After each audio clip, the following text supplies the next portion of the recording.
Hey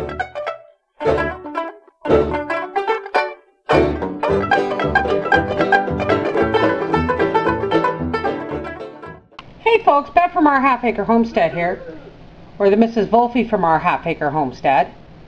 Today I'm going to, it's September, it's almost October, and here in Canada, especially in this part of Canada and Quebec, it gets really cold at winter.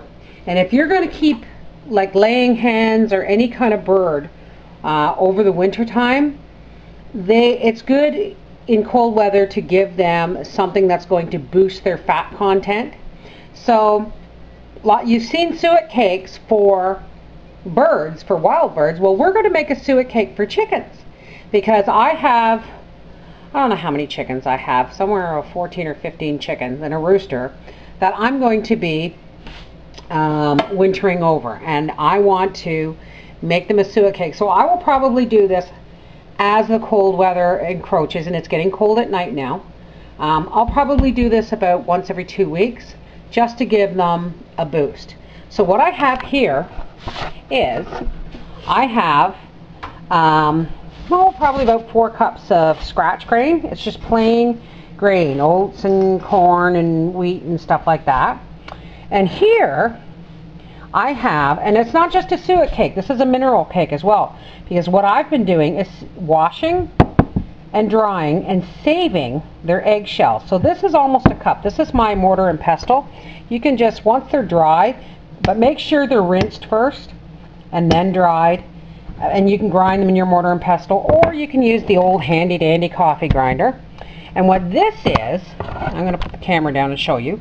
This is, I keep this in my fridge, and whenever we have bacon, which is rare, but whenever we have bacon or we fry something, I keep a little pot with a cheesecloth on it with an elastic band, and I pour the hot fat through there. And sometimes I make soap if I have a lot of it, but look, that's nice clean fat, and that's what we're going to use to put our suet cake together with. So let's just do this. How about that? Let me just adjust the camera a little bit so you can see what I'm doing. We're going to heat up our fat.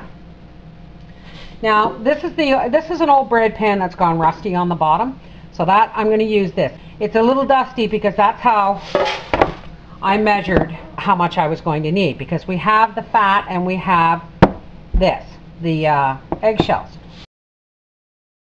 So we're going to melt the fat, and then we're going to mix the grain and this wonderful, look at this. Now you can go out and spend money on oyster shell if you want, but this is the stuff that the birds are producing, so why not give it right back to them?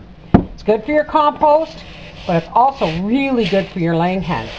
And the fat's just going to hold this all together. So we'll be right back when our fat is melted. Okay, our fat is nice and hot. We've mixed our eggshells in. Now you can use lay mash if you want, but this is just a winter bonus. This is just, what we're giving is protein, minerals, and fat content to see them through the winter. So, and if you don't have waste fat drippings, you can use lard, but please do not use vegetable oil shortening. That stuff really is not good for you. Now we're just going to pour this fat in here. Now, it doesn't look like it, but this is going to solidify once I chill it. And these birds are going to just love it. Now it may be a little early to be starting them on this, but it's getting cold at night, and I wanted to do this video for you, so I'm going to chill this and show you how much they just love this stuff. But as the weather gets colder, I may up this to once a week. But for now, until the ground freezes, this will just be a treat. We'll do once this month, once next month. And then come November, we'll do it once every 2 weeks. And then in the really coldest part of the winter, we'll give them this suet cake every week. Yes, folks, it's animal fat. It's protein fat. It's not vegetable fat. I don't do vegetable fat. I don't believe in the hydrogenation process. Okay, so that's just my beef for today.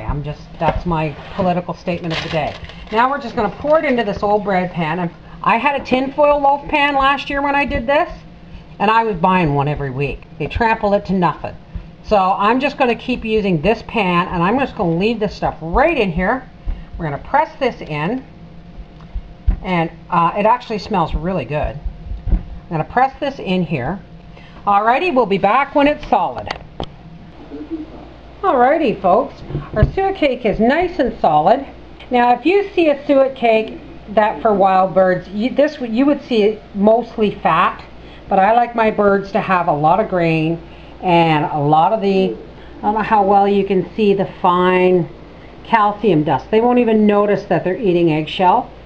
You don't want big pieces of eggshell in here, because if they recognize what it is, they'll start to eat their eggs to get at the shell.